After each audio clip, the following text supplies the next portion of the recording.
So yesterday we have covered the first part of the third kind of right intention, the intention of harmlessness, which is compassion, karuna.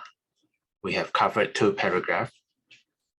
So the intention of harmlessness aroused in opposition to cruel, aggressive, and violent thoughts. And it supplies the complement to loving kindness. So how do we actually develop compassion as a meditative exercise? We should start with someone who is actually undergoing suffering, because it's a natural object for compassion. We can contemplate the suffering, we can directly or imaginatively, and then reflect, this person also wants to be free from suffering. And then one guideline that we can use the enumeration of the different aspects of the dukkha, of First Noble Truth. We can contemplate the subject, the beings as subject to old age, sickness, death, sorrow, lamentation, pain, grief, despair, and so forth.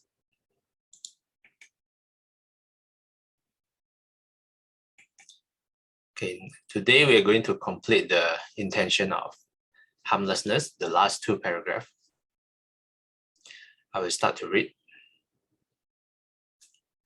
When a high level of success has been achieved in generating compassion by the contemplation of beings who are directly afflicted by suffering, one can then move on to consider people who are presently enjoying happiness which they have acquired by immoral means. One might reflect that such people, despite their superficial fortune, are doubtlessly troubled deep within by the pangs of conscience. Even if they display no outward signs of inner distress, one knows that they will eventually reap the bitter fruits of their evil deeds, which will bring them intense suffering. Finally, one can widen the scope of one's contemplation to include all living beings. One should contemplate all beings as subject to the universal suffering of samsara, driven by their greed, aversion, and delusion through the round of repeated birth and death.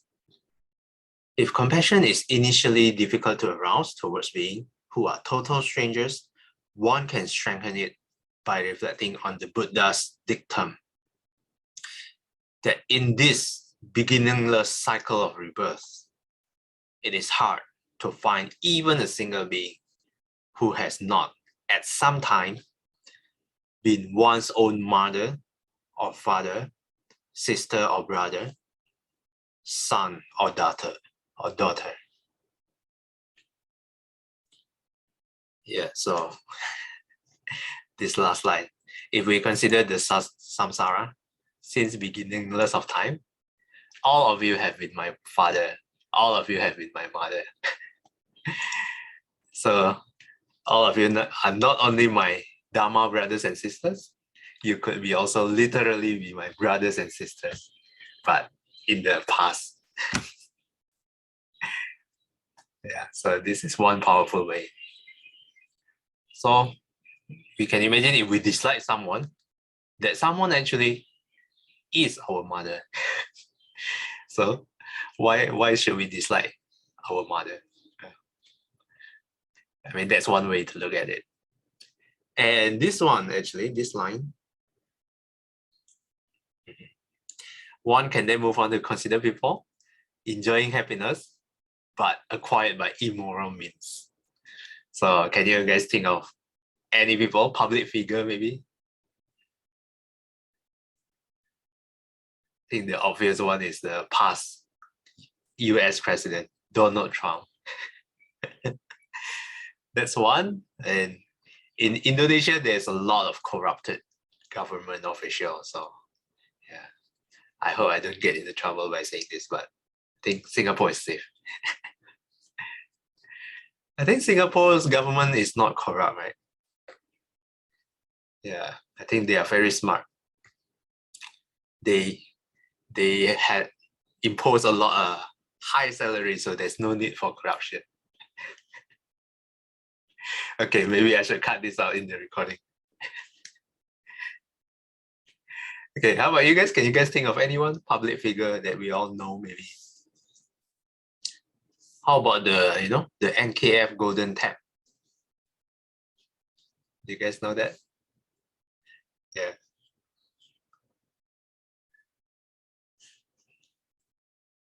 Yeah, so there's a few of people that acquires wealth with immoral means. People donated to them with a kind intention and they misuse the donation. Yeah. And well, maybe we can talk about the neighbor. It's in the paper actually. What's that name again? I forgot.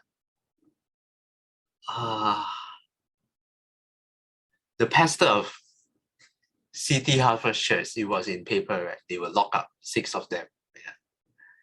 Yeah, that could also be one. Yeah, this is not a sensitive one because it's in the papers. Everyone can read it. Anyway, enough about these people. Any question, comments? Yeah, actually towards these people, this paragraph suggests us to develop compassion towards them because even though they gain all this stuff, we know deep inside they can be troubled and with the pangs of conscience, they are suffering deeply inside. So this can be grounds for developing compassion towards these people. So any comments or questions before we move on to the last paragraph?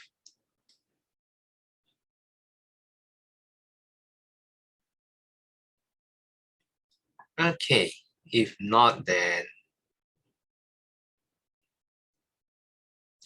okay, how about Sister Shomei? Would you like to read the last paragraph?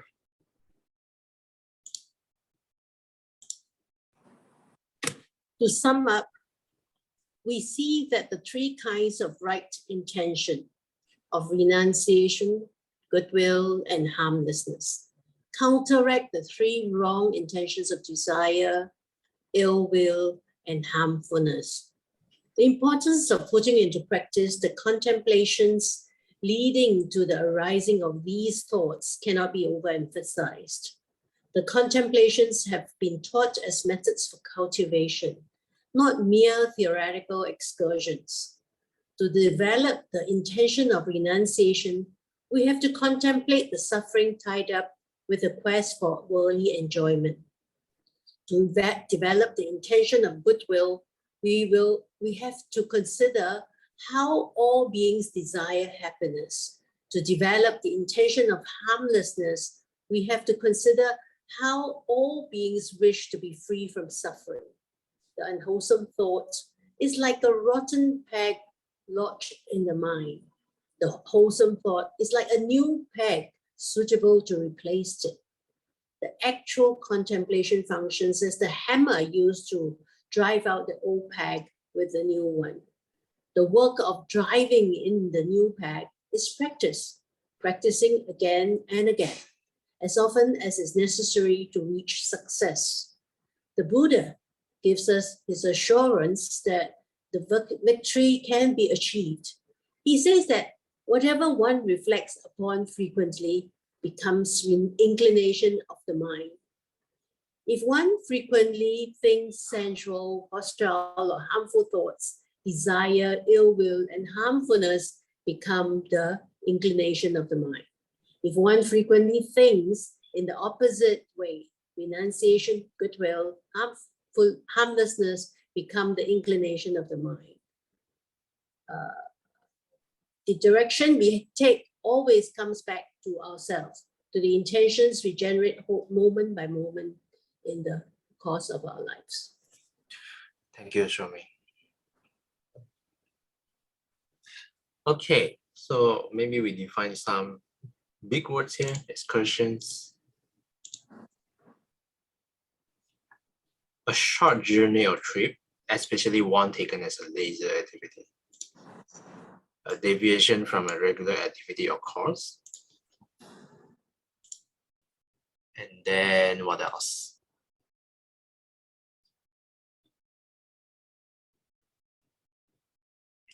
Like a rotten peg.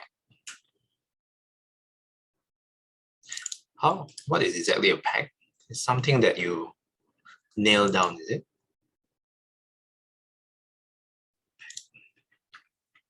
Something like this. Peg. Large wooden peg. Maybe this.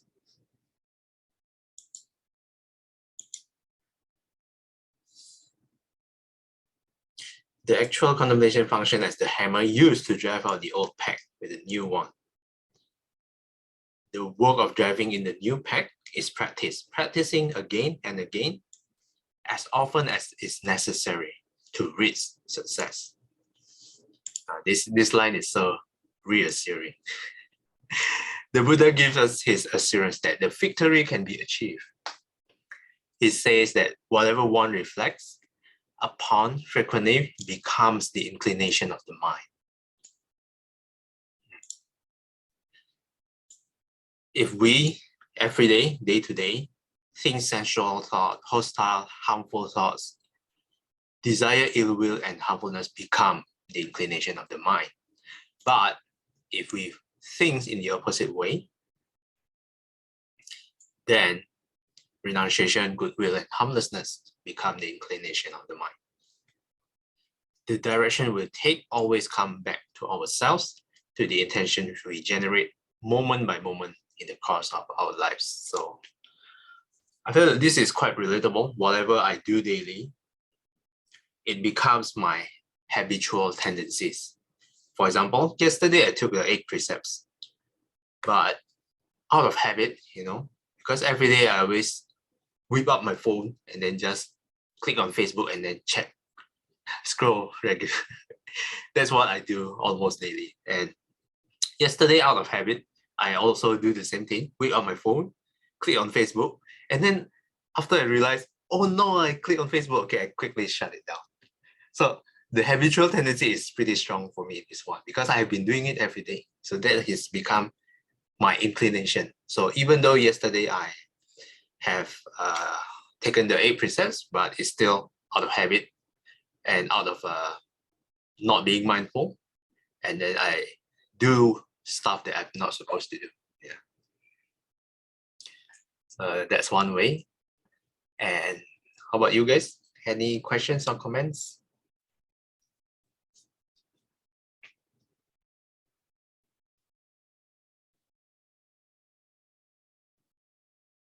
Okay, maybe I can arrow someone to speak.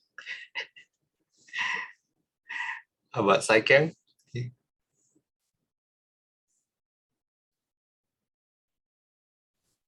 Yeah, I agree that that's what we are cultivating, right?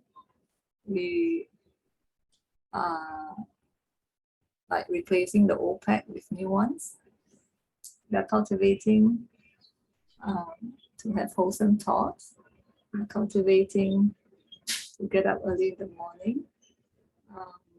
Yeah, so like what the paragraph says is only by practicing over and over again, then we can slowly change our this mind, which is from habit, from taking meaningless time, there's been so attached and so much desire.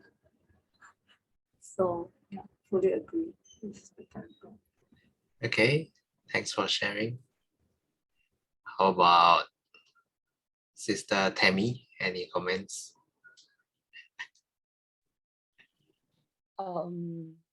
Yes, I think the willpower that wanted to create a good habit is also equally important. It has to be so mindful, so strong that if I decided to not see YouTube for that half a day or 2 hours, a lot of time is like the mind will just take over, and then the action starts to like, never mind, I'll just watch 1 hour. It's like, okay, I'll set even alarm to watch 1 hour, but later on I'll just switch off the alarm and continue for the next 3 or 4 hours.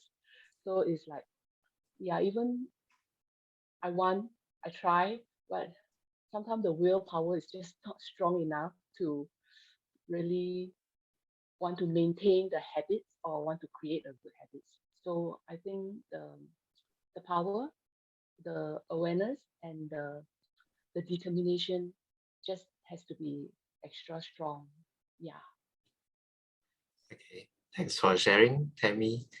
Well, willpower is also another topic altogether, but yeah, willpower, from people to people, willpower is different. So, but from what I read, willpower is something that can be trained to. But we also have to be aware that willpower is from what I read, is a limited resource.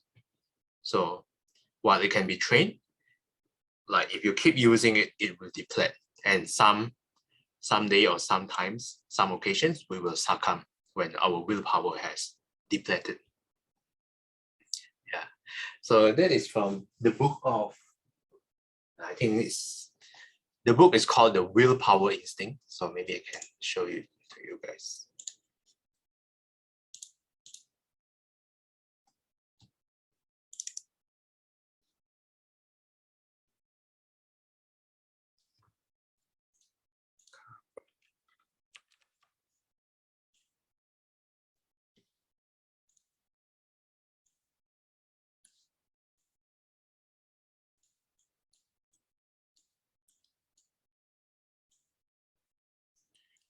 Okay, let me share. Yeah, this is the book that I read it from. The Willpower Instinct.